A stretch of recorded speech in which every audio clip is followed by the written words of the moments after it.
Hey there, ladies and gentlemen. Welcome to Unit 7, Notes 4. Mrs. Matheson here. We're going to do inscribed angles. Our objective should have shown up today. So our objective is we're going to talk about inscribed angles, what they mean, how they relate to each other. So let's go right into it and talk about, well, what is an inscribed angle? An inscribed angle is an angle with a vertex on the circle and sides that contain chords of the circle. So for example here, we have inscribed angle QRS. Remember that the vertex always needs to be the center letter.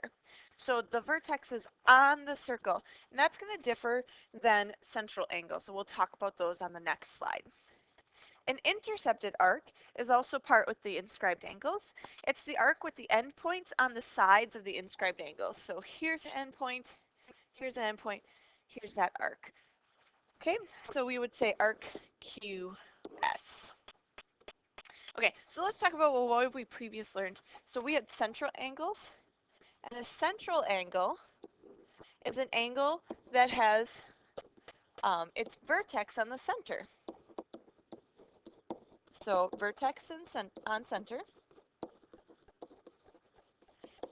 And the angle and the arc have the same measure. So this is x degrees, and this is x degrees. Okay, so let's talk about our theorem that we're going to talk about for inscribed angle. So central angle has the same measure for the angle and the arc, but in an inscribed angle, the measure of the angle equals 1/2 of the measure of its intercepted arc. So if we look at this picture here, we can say the measure of angle 1 is equal to half the measure of arc AB. So if we say that AB is 50, we know that the inside angle is 25 because it's half of that. In the same way, we can say the measure of arc AB is equal to twice the measure of angle 1.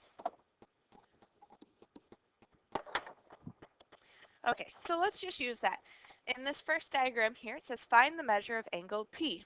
Well, I'm looking for this angle, so I'm going to know that it's half of the arc. So I'm going to take half of 70, and we get 35 degrees. The angle is half the arc. In 2, we're going to ask for the arc. Okay, the arc is twice the angle. So I'm going to 2 times the angle, and we get 112 degrees.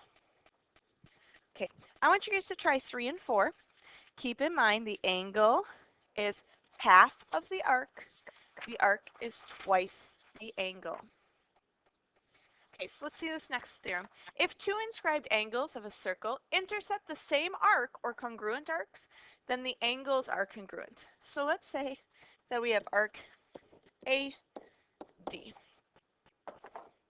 And we have this point B here, and that gives us an angle. And then maybe we have some other point C here.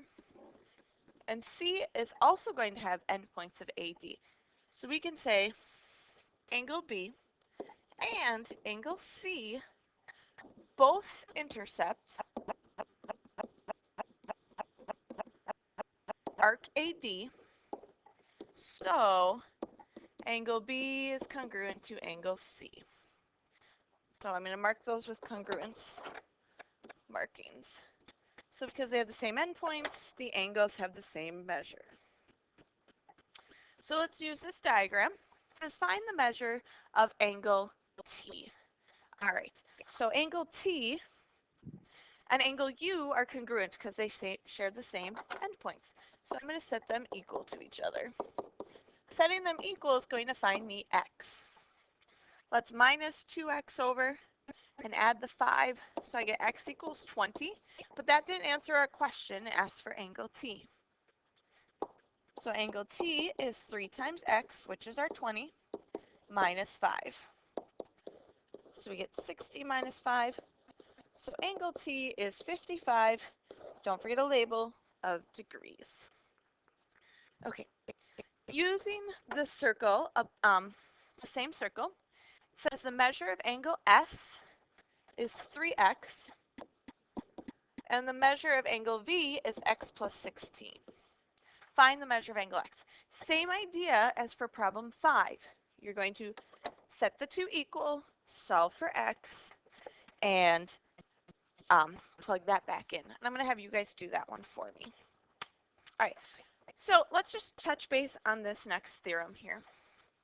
An inscribed angle of a triangle intercepts a diameter or semicircle if and only if the angle is a right angle. Okay, so what that says is, in our picture, if FJH is an arc, is a semicircle,